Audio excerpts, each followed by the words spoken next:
Thank you for listening to Depictions Media Radio.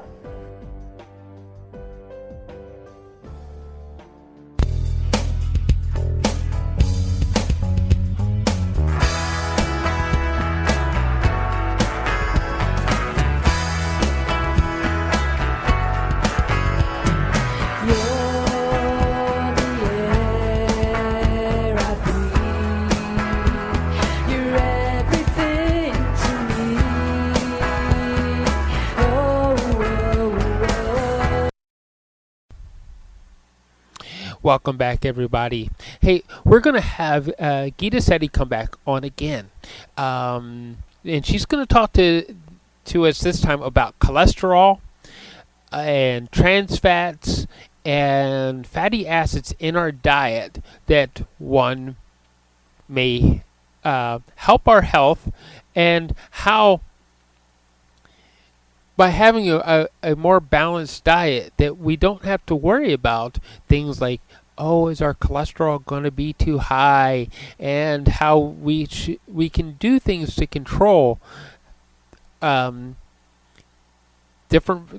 things that come along with cholesterol, trans fats, and we can control it by eating the right things and eating a balance of things that will just help us live better.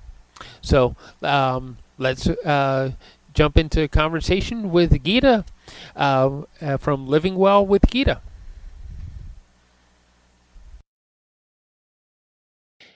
So, Geeta, today we're talking about cholesterol. And there's some really common misconceptions about cholesterol, and I was going to say fats and oils and things like that. There's some really good things, and there's some things that we probably should avoid, right? That's right. You're right, Michael. And I know there are a lot of people who think cholesterol is bad, and like it's associated with eating fats. And that's something which has been an impression, because when I even interact with people, a lot of times people say, oh, we don't eat high fat foods because it causes high levels of cholesterol. We have too much of cholesterol in the body. And, there are a lot of misconceptions, which it is very important to clarify that. And before I even go down there, I want to kind of explain what cholesterol really is, because cholesterol is not really a fat. When you say sterol, from a chemical perspective, cholesterol is basically a kind of a waxy substance, but it is more of an alcohol when you look at the chemical structure. Right. And it behaves like a fat. It does not dissolve in the blood or in water. And that's the reason the impression people have is, oh, it's like a fat. So that's why if they eat more fat, they will get high levels of cholesterol. And what's interesting to understand is that cholesterol is actually, there is no good or bad cholesterol like people talk about. I'm sure during the conversation, we'll talk about that LDL, HDL. But cholesterol is something which is a very important aspect of the human body. It is like, I would call it a non-essential nutrient. And the reason I call it a non-essential nutrient is because the body has the capability to produce cholesterol on its own. When you eat food, which are the building blocks, like when you eat carbs, when you eat fats, when you eat proteins, the body can make cholesterol on its own. And one of the most important organs which make cholesterol for the body is your liver. And all your cells, including your heart cells, including your brain, your adrenals, they're capable of making cholesterol as and when needed on demand basis. When your body needs it, the body will make it. And that's why it's called non-essential. That means any essential nutrient is something which the body cannot make. So you need to make sure you get it from your diet. Whereas cholesterol is something which the body can make. And so when people say, oh, I'm avoiding eating cholesterol, it's not really correct, based on there are a lot of other things which are happening in the body. If you have some medical condition or some issues, you need to understand that further rather than just avoiding cholesterol, because cholesterol is very, very important for the body. It is, and if you do not eat it from your diet, if you do not eat cholesterol, the body is put on more pressure, because if there is a certain amount of cholesterol it needs, what is it going to do? It's going to kind of stress your liver to produce more. Right. So on an average, we've seen 25 to 30% of the cholesterol is from diet, and not all of it gets absorbed. The body is very intelligent. If it doesn't need, and if you're consuming more, it has the ability to eliminate it. And 70% of the cholesterol in your body is actually made by the body itself. Wow. So that's a huge misconception right there. Yes. Yeah. Yeah. And in fact, when we talk about um, cholesterol, what is the important function of cholesterol? Why do we consider it so important? So Hmm. I'm sure you've heard of neurochemicals, neurotransmitters being produced in the body. Yeah. Like when you get stressed, your body produces epinephrine, or when you are stressed, your body produces cortisol. You know that fear, Yeah. fight or flight neurochemical, that rush that you get. So neurotransmitters, and then you have steroidal hormones in the body, basically like estrogen and progesterone and testosterone and all these hormones which are produced in the body. All of them actually are made up of cholesterol. They need cholesterol. That each and every cell of your body needs cholesterol for the membrane, for that cell to be built to function, for the exchange of nutrients. All that needs cholesterol. Your brain needs 60% of cholesterol for it to function. Again, the neurotransmitters, the way the nervous system functions and those signals are being sent, that insulation for your nerves is provided by the cholesterol. So it's very, very important. It's very important for some basic functioning of the body. And that's why the body has the ability to make it, because it needs it in order to survive. Right. Vitamin D, which is a very, very important nutrient or a vitamin, we actually call it a hormone, which is needed for proper functioning of the body and your immune system, which is converted through sunlight. And that conversion needs cholesterol. So your body cannot make enough vitamin D if you are not consuming cholesterol, or if there is not enough cholesterol being produced in your body. So if your liver is strained because of too much of toxic load, that means your liver is not being able to produce enough cholesterol. Your vitamin D levels can go down. So there's so many things which the body needs cholesterol for. So by not consuming through the diet is not the direction that we want to go. Right. So because otherwise, your liver as a gland is going to produce it and try to excrete more of it, which puts more pressure on the liver, which could cause other problems, Exactly. larger problems. Actually, no, Exactly. no liver, no. There's this little part of the word liver. It says live. No liver, no live. Very right. That's very interesting, Michael. Thanks for sharing that. You don't think from that perspective, but actually, if liver is one of the most important organs, we don't pay attention to it, but it's an organ which regenerates itself every 50 days. The reason is Yeah. because it's such a powerful, we call it the powerhouse of your body. It's responsible for performing more than 500 functions on a daily basis. And that's the reason liver cells die and Oh, regenerate. Every 50 days, you get a new liver. I didn't know that. Yeah. Okay, you just taught me something huge. I didn't know that. Mm. Wow. Every 50 days and 500 functions a day? On a daily basis. Wow. Okay. For everybody listening, my jaw is like literally lying on the ground like, huh? I just did not know that. Um, wow. So okay, so we need cholesterol in our diet to help protect our liver, and it isn't necessarily the bad guy that just clogs up our arteries. No. So there is a big misconception about even fats clogging up your arteries. And really, you have to understand that it is not the cholesterol or the bad fats which are clogging up your arteries. The culprit is something else. It's not the fats. It's not the cholesterol. It's not fats. There's something else that is going on. Without getting too sidetracked, it isn't necessarily the fats that are clogging up our arteries, it is the sugars and carbohydrates that's more the You've got it. culprit. But we don't You've want to got get it. sidetracked on that right this second, do we? No, but it's very important to understand sugars and bad foods or processed foods and what you're talking about is definitely a big culprit. But there's more which is going on. So you have to understand that when we talk about cholesterol and when we talk about that cholesterol is what is causing the clogging of the arteries, where has that come from? That has come from the research which was done in early 1900s, which connected, there was a correlation. They were finding that high fat diets was leading to high cholesterol and arterial blockages, and they just assumed that there is a relation. And that's why, everything in the 1970s, they started promoting low fat and shifted from saturated fats to low fat diets and polyunsaturated fats, which were more of oils.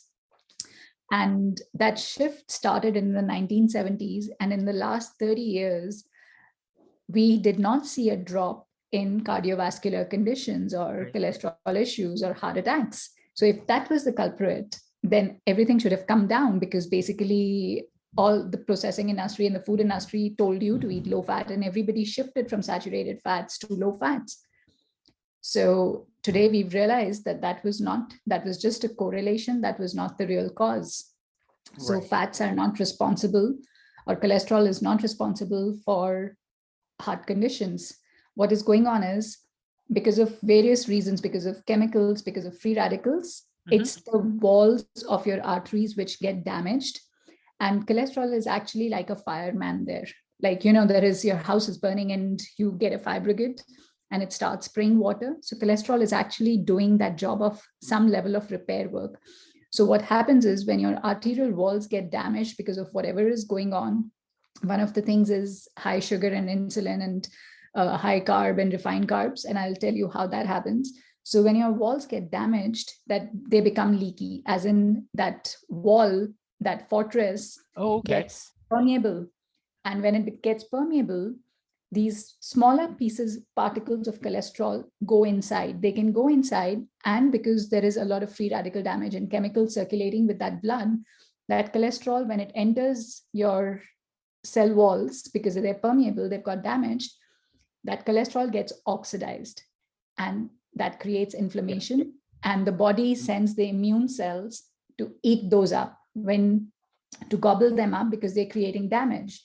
And those immune cells which eat them up create something called a foam, a kind of a covering, to protect that area of that wall which is damaged. And in that process, it starts blocking the pathways.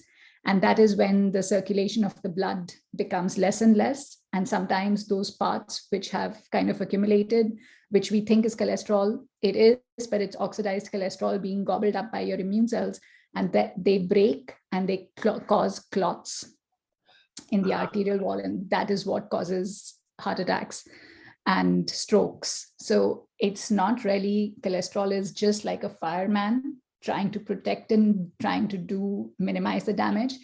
So if you do not take action in reducing that free radical damage and reducing that oxidation of cholesterol, you aggravate the problem. And so the diet is, where is that free radical damage coming from, which is harming or damaging your cell walls? It's coming from chemicals in our food. It's coming from habits like smoking. It's coming drinking too much alcohol. It's coming from processed yeah. foods. It's coming from trans fats. It's coming from a sedentary lifestyle. It's coming from eating too much of refined carbs, because they get converted into sugar. And the indicators that we look for is how much HbA1c, which is a sign of high free radical damage in the body. How much is that?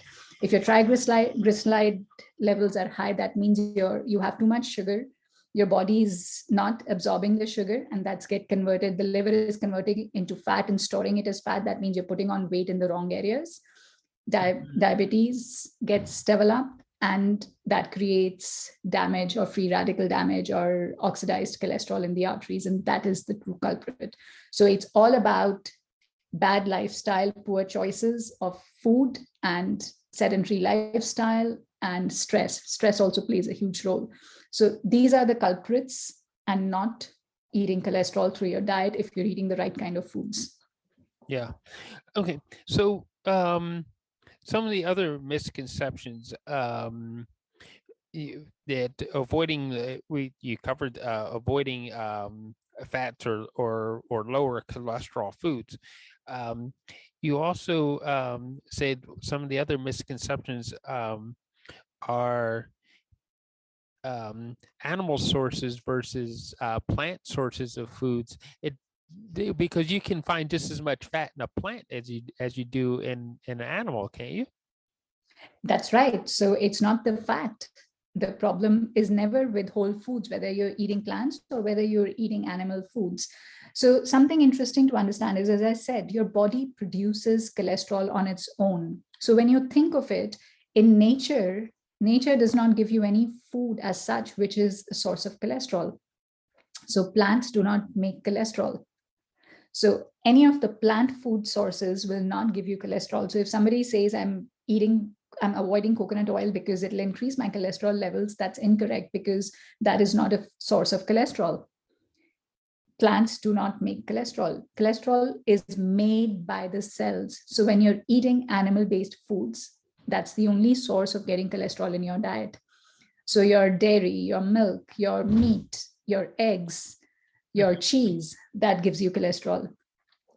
But you do not get cholesterol from plants. So one of that misconceptions need to be clarified, that when you eat plants, which are also very good sources of fats, will not raise bad cholesterol or will not cause issues that you're trying to avoid. And that's why that misunderstanding about I'm avoiding certain foods because it's increased my cholesterol levels. What you need to avoid is what we just spoke about: refined fats, refined carbs, poor trans fats, processed foods. That's what are poor causes.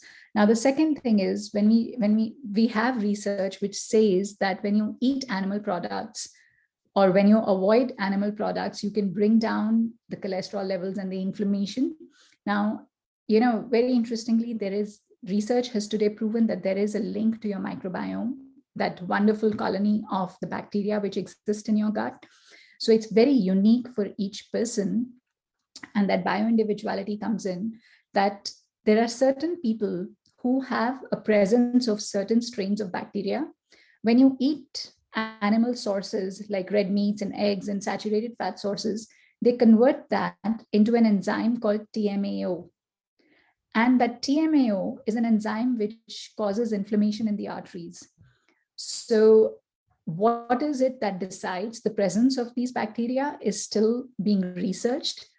But now medical community is, before just deciding, especially in the functional side, we are, before just deciding that okay, saturated fats are bad for you or animal products are bad for you, it's very important to check TMAO levels to see if you have those strains of bacteria. If you do have, if your body is producing high levels of TMAO, that means yes, you are a candidate for reducing animal products.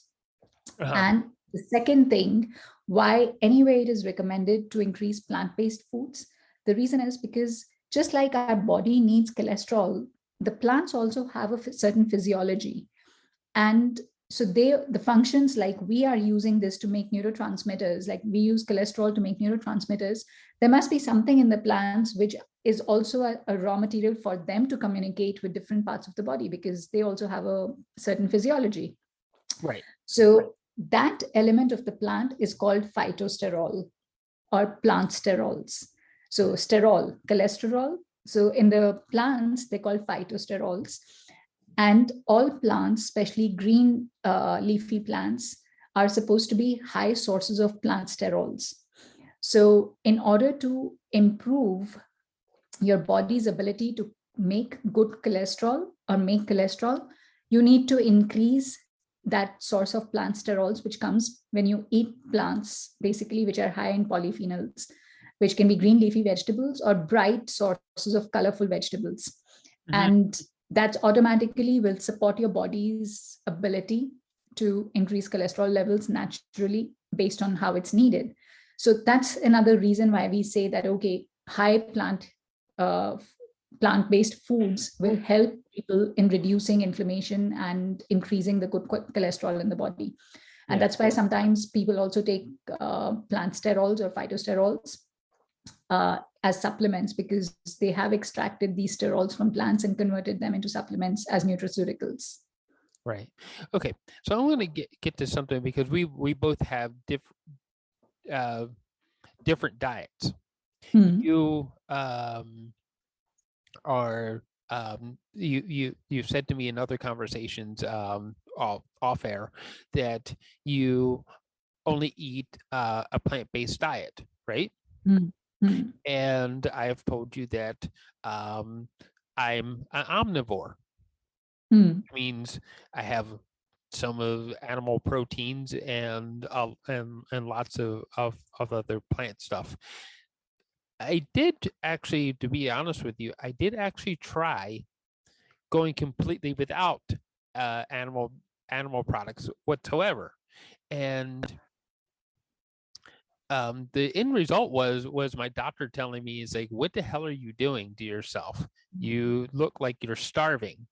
And we've also had this other discussion about how we love to feed people, and we're both trained in how to cook and what nutrients should be in and out of our diets. Um, so it wasn't for lack of me, like, oh, I'm only eating lettuce and I'm not eating any other types of vegetables or anything like that. It's just that somewhere my microbiome decided that, hey, I need that too. So at what point should we be listening to what our bodies are saying and stop listening to what's being broadcast on the television?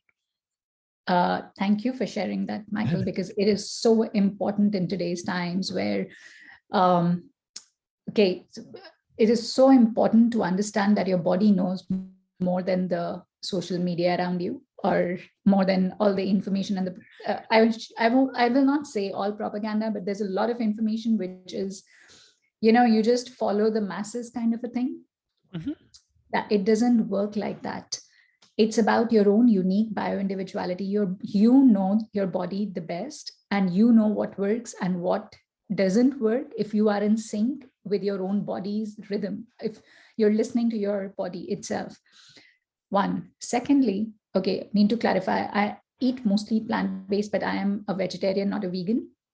So I do eat eggs, and I do eat uh, like dairy, and I do make my own kefir, and also I am eating animal-based products as well, because that's how I've been brought Thank up you for clearing culturally. that up. Yeah. Yeah. So something which I also would again like to clarify: traditionally, our ancestors, there was no veganism.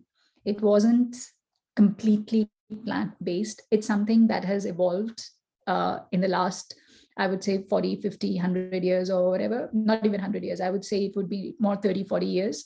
The reason is because of their ethics around it. There's a lot which is going on, and I do not want to get into the controversy of whether it is needed to be plant-based or not. We'll leave the politics alone. Where that's not Yeah, that let's leave the show. politics aside, and let's understand that traditionally our ancestors were not strictly vegan. They were eating more of plants based on, and it all depended on where they were. I mean, hunter gatherers eventually evolved and settled, and in communities and in civilizations where what was available, what nature gave them, that is what became a part of their diet. And animals have always been a part of um, community and civilization of settling down, where they were used as a source of either giving milk or eggs or meat, and then the byproducts. So our microbiome also evolved based on that, based on the region, based on the microbes which were there. And we have always had a microbiome. In fact, a human being developed because we could make energy, because in order to survive, your mitochondria is what produces energy. Whatever you eat gets converted into energy, and that's how you survive. So if you look at the shape of that squiggly mitochondria, it's nothing but evolved from a microbe, from a single-celled organism. So these microbiome who have evolved with us, whatever region your ancestors came from, knew what you were eating and how to extract the best from that. So if you belong to a tradition which was always eating some portion of meat, and suddenly you stop eating meat, there are certain functions that your microbiome does when you eat meat. It uses that and it converts into certain metabolites, which may be playing some role, which may have a function in your body for optimum functioning. Maybe B12 conversion, maybe something else. Yeah. It may be fighting inflammation in your body. All that role is played by the microbiome. Now, when you stop eating meat, those strains of bacteria which were surviving on that thing, or which were responsible for converting that, suddenly do not have access to that, what they wanted to convert for Right. certain functions which were being performed. So it's the same thing. If you and your ancestors were eating in a certain way, you will thrive the best when you eat in that way, when you evolve culturally through that. What has happened is that over time, we have lost the diversity of our microbiome. So many strains of different bacteria, different species we have lost. So we are seeing a lot more health conditions which are coming up. And that's the reason why there is such a huge need for increasing the diversity of the gut. And that's why we are talking about increasing the kind of foods that you eat, and you expose yourself to a wider variety of plants. Most of these bacteria actually need fiber, which comes from plant sources. But that doesn't mean that if you've eaten animal sources, that's not being converted. There are certain foods, certain polyphenols, certain nutrients from animal-based products as well, which these bacteria are responsible for converting into certain metabolites, which then can be absorbed by the body. Like, for the simplest example I can tell you is like turmeric. And I think I've shared that before in my podcast as well. You can consume turmeric, but if you do not have the strains of bacteria which convert that turmeric, that curcumin, into a metabolite which your body can use, it's useless. Right. Your body is just going to eliminate it. So they have a huge role to play. We are still learning about them, but we know that they play a huge role in our immune system. And if you technically think of these microbes are animals, they are within you. They belong to a living organism community. So-called, they're in between. But what I'm trying to say is, if you've traditionally eaten and meat was a source, or animal products were a source of your diet, you will do the best by continuing to do that. Right. Makes sense. Because if you look outside at my little garden out there, you see that I have many different types of berry bushes. Mm.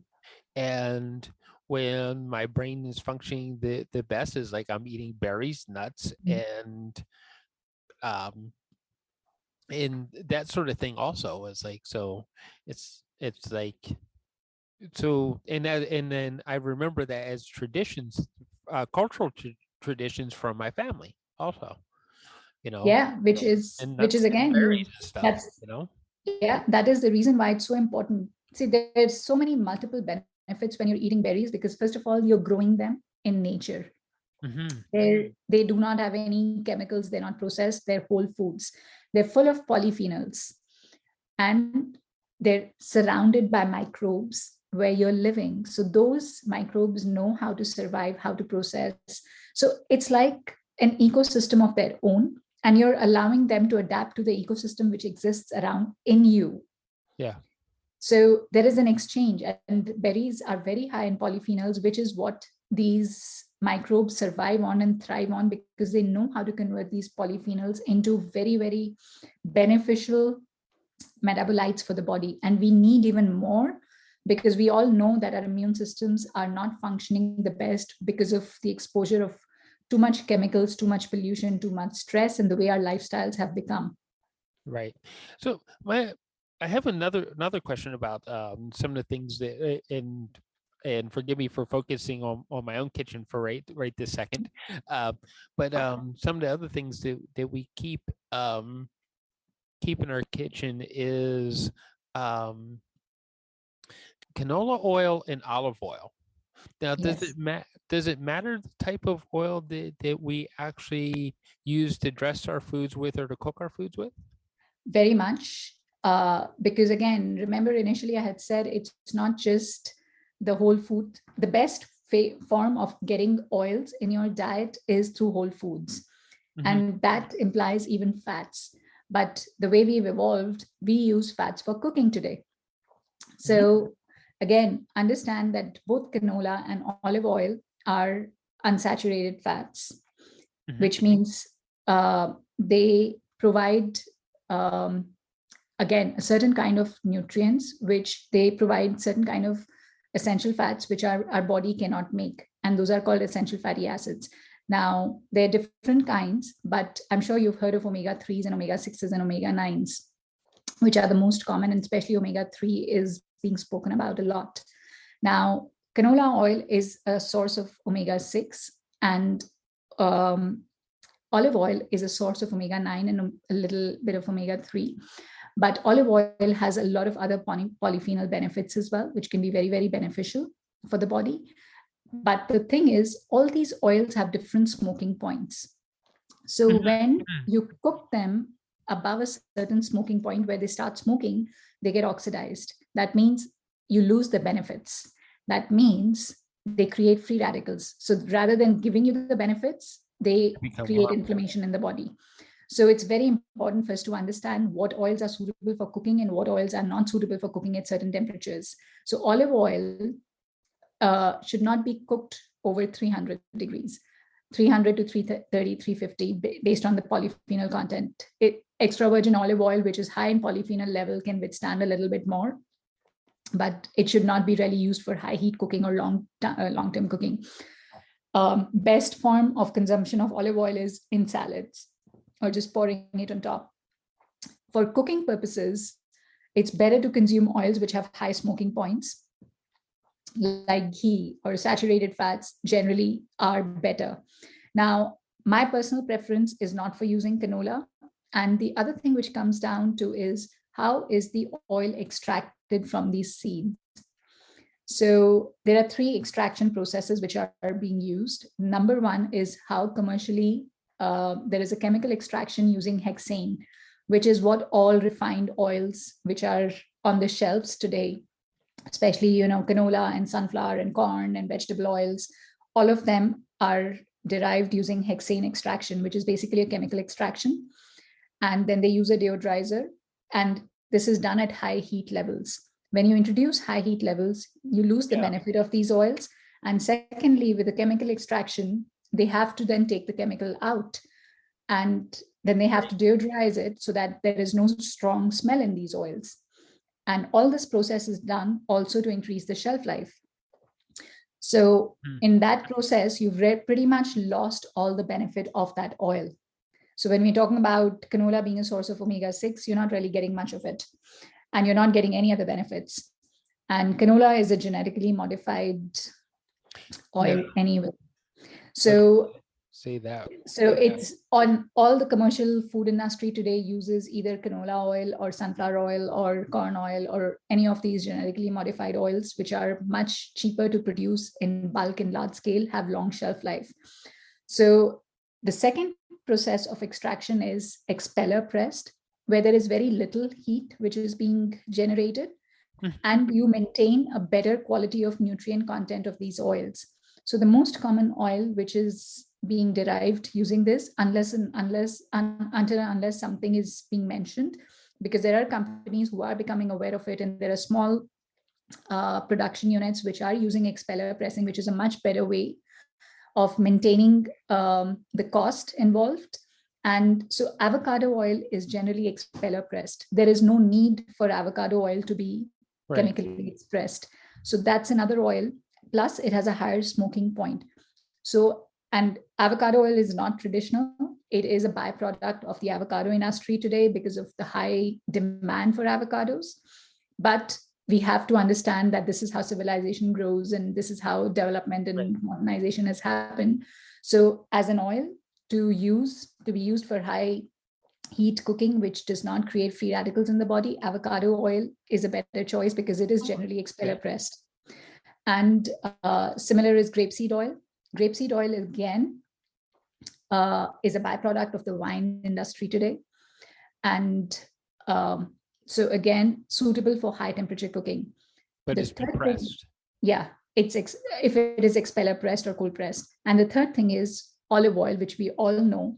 And that's why we look for traditional high quality, good quality olive oil will be cold pressed, which is again by pressing the oils. So it reduces the amount of oil that you can extract from the seeds, but it maintains a very high polyphenol level, which is what is the most beneficial part of the olives. And it maintains that bitterness, and that the higher polyphenol level, the more bitter or the more strong the olive oil is. And that also means that it has a short shelf life, because the polyphenols get oxidized much faster when they're exposed to heat or light.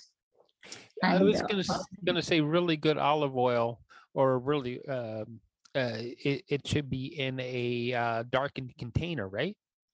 that's right, in a glass bottle, in a dark glass bottle, so that light does not, because light again oxidizes the oil, it reduces the polyphenol content, it leads to oxidation, and that's what we are trying to avoid.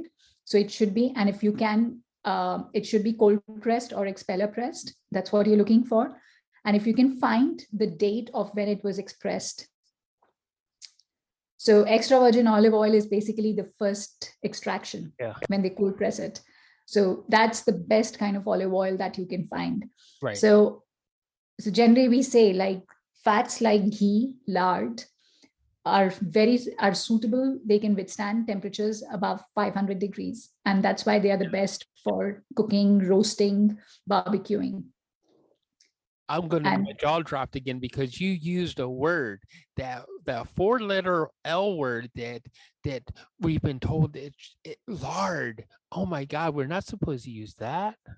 Okay, so again, going back to, I'm glad you're bringing all of that, Michael. I'm laughing because that was one of the points of propaganda that we've been told for the last 30 years, that lard is so bad for us, right? Again, lard is bad if you are getting it from farms which are commercial farms, CAFOs, you're aware of it, these huge commercial cattle farms where these animals are basically being fed not their regular diet, but being fed corn and being pumped with hormones. That's the problem. But if you have a family run farm where these animals are, where these pigs are free range and they're in the sun eating their normal diet, and you get lard from those sources, or you get meat from those kind of farms, there is no issue with that. Yeah. One of the things that I and you can help me clarify this, that I've heard of, in order to get the cow or the pig to market faster, that they've been feeding them cellulose. Yes. And as a chemist, I know the easiest way to find cellulose to give it to somebody is by actually just feeding them paper. Yes. So you understand what's really going on with these CAFOs. Their aim is to get the maximum meat without spending too much. And it's all about profit. It's not about ethics. It's not about what you're really getting the nutrient value. They don't care about that. So I do not consider the meat coming from CAFOs as meat. I consider it just plastic. And it's so inhumane the way they're treated and what they're fed and the chemicals. And if one gets an infection, everybody's given the antibiotics, and that's justified. And so let's not, again, there's so much politics around it. I wasn't going to get into the politics of it. I wanted to get into what it is that we eat, how it is fed is also what is feeding us, right? Exactly. Again, see, what you feed, these animals also have a microbiome. Mm-hmm. And they're also used to, that microbiome is also used to, in order for these animals to give you good quality like nutrients, and that they also need to get the right kind of nutrients, which is again broken down and processed by their microbiome as well. We have upset that whole relationship by, first of all, taking away sunlight from them, by taking away their natural pastures from them. Then on top of it, we keep them in enclosed areas. We feed them what we think is the cheapest source of nutrition for them, keeping in mind how we can increase the fat content or the protein content without really looking at what the natural way of these animals was to grow and to benefit from that diet. So all those things are not considered. What is all only considered is the profit motive. And that's the reason why the quality of the meat that you get through these CAFOs is not the best. And that is what probably is creating issues, because you're also intaking all those chemicals which they have been fed, because the body stores chemicals and toxins in the fat. So going back to the lard, if you're consuming lard from these kind of CAFO sourced animals, it's full of toxins. And when you consume that, you're consuming basically toxins, and you're increasing the load of toxin which is available in your body. And what is the main organ which is supposed to detoxify? Your liver. Yeah, So you're we're back to burdening the it liver further. again. We're back to the Exactly. liver The again. liver again. Yeah. Okay. So do we need to really investigate our food before we actually can eat it? Do we need to Um, investigate the sources of it and make sure that our food is being fed healthy stuff before we actually want to eat it? I would highly recommend, especially if you're eating animal-based products and even plants. It's very important. I mean, today there is a reason people say organic, non-organic, and I understand the first of all, answer going back to your question, because I can go on a different tangent and talk nonstop about it. But yes, definitely, it's important to investigate where your animal-based products are coming from, Hmm. because that's where the highest source of toxins today exist in Yeah. the animals. So definitely look for a local farm, even if it is not organic, but they're raising their animals ethically, and the chickens are being free range, as in they roam around in the grass, and their feed is how it should be, and they are involved. They Right. have that love and feelings for their animals, and they say 100 good days and one bad day when they're slaughtered, kind of a thing. So Yeah. um, and overall, I feel that there has to be a balance. Again, if you have access to plant-based foods, then consume animal-based foods, but keep a small portion of that in your diet, and make sure that you're consuming a lot of whole plant-based foods as well, because your microbiome does need a lot of fiber, and the plants are full of polyphenols. So it's about a balance. Right. Um, on now, I do have one question about how our plant food is grown. Is it better that it is grown in the dirt or the hydroponic units where it's just grown in this fertilizer fluid thing? Okay, me coming from culturally where I've come from, my first choice to go would be soil. That's like, for me, I relate it to the earth, to nature, to mother, which feeds Yeah. you. So it's about allowing that mother to regenerate. And we've reached a stage where we have to feed the populations of the world. And that's the reason why we are thinking in different directions on how to increase the food production. And people have said, oh, fertilizers and all are needed to extract more. I think there is an imbalance of overconsumption versus lack of consumption versus not having enough in certain areas of the world. So there is a huge disparity. We are eating a lot more than what, and we have a lot more choices available. So, it goes into that question. But for sure, my first choice would be to grow as much as you can from the soil in a regenerative way, where you allow it using organic matter to get regenerated, so that the nutrients, it gets rest, and it can repopulate itself with the nutrients which are needed in our food. And there is a lot of research, and there's a lot of options out there in terms of mushrooms and the mushroom kingdom, which is responsible for kind of bringing back the nutrients to the soil.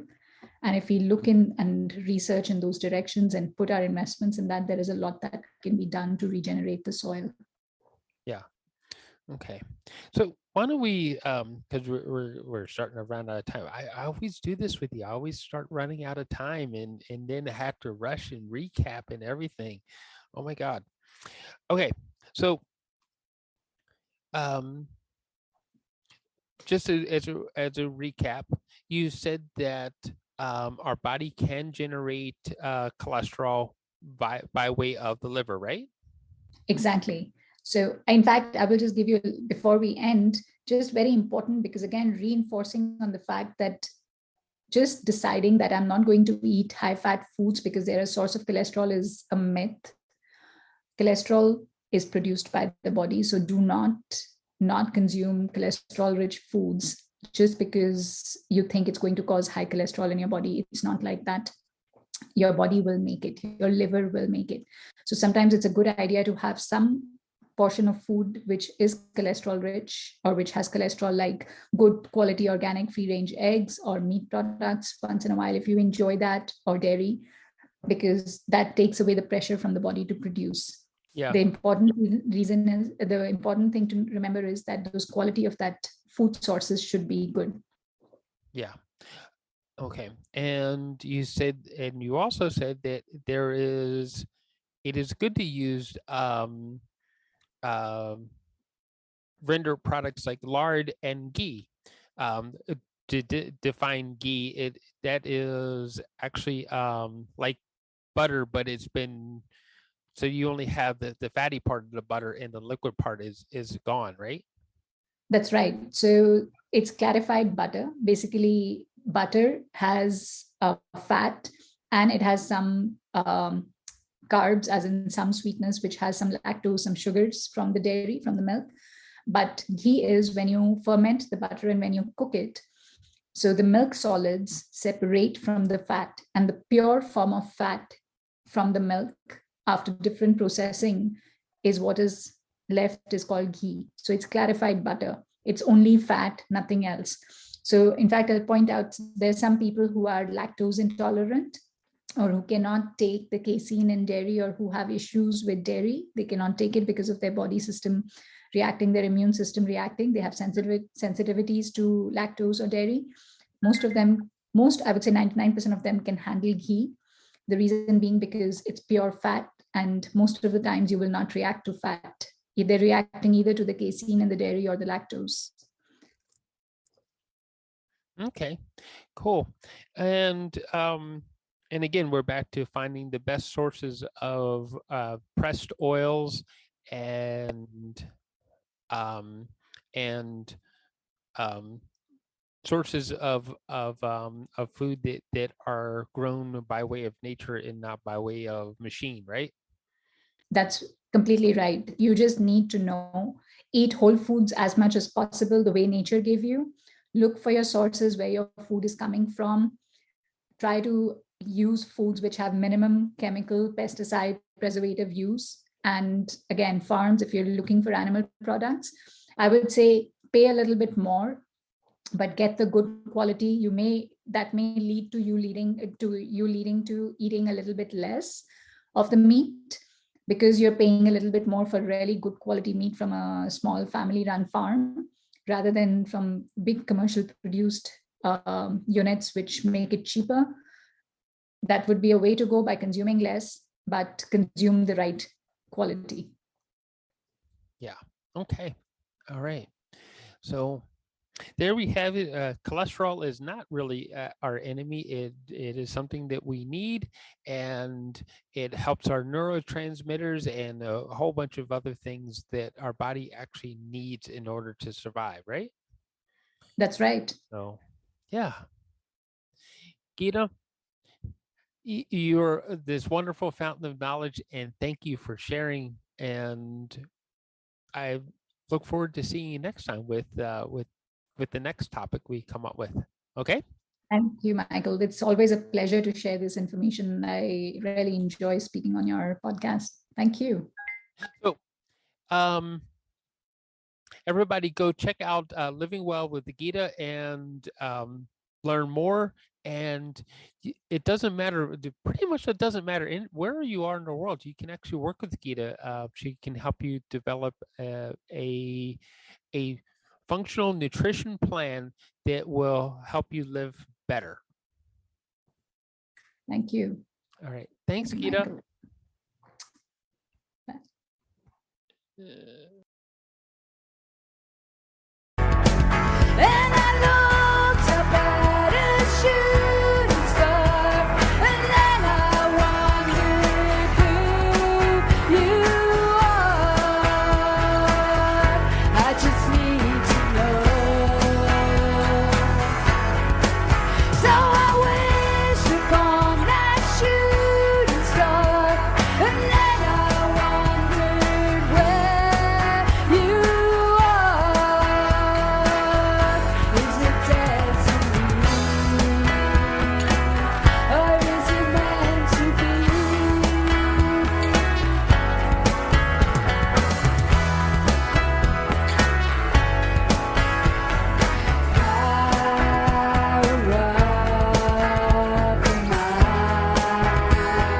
Something we cannot hide.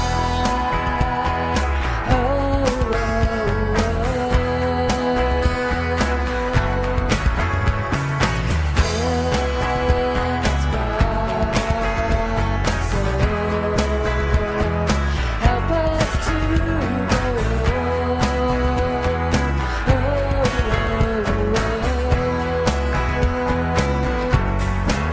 And I looked up at that shooting star, and then I wondered who you are. I don't know your name, so I wished upon that shooting star, wondering if you feel the same. Is this destiny, or is it meant to be?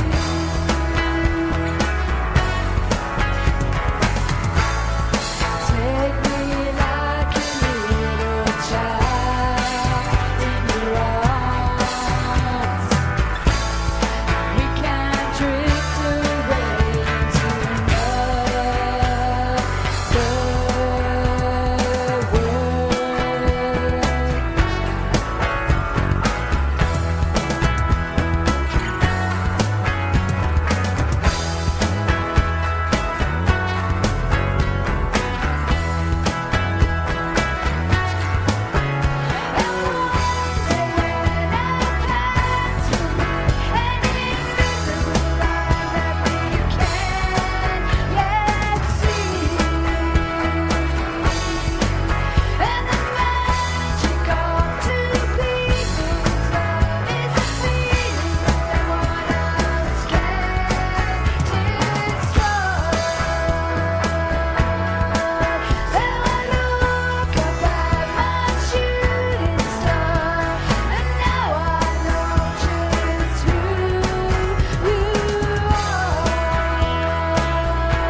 This show has been produced by Depictions Media.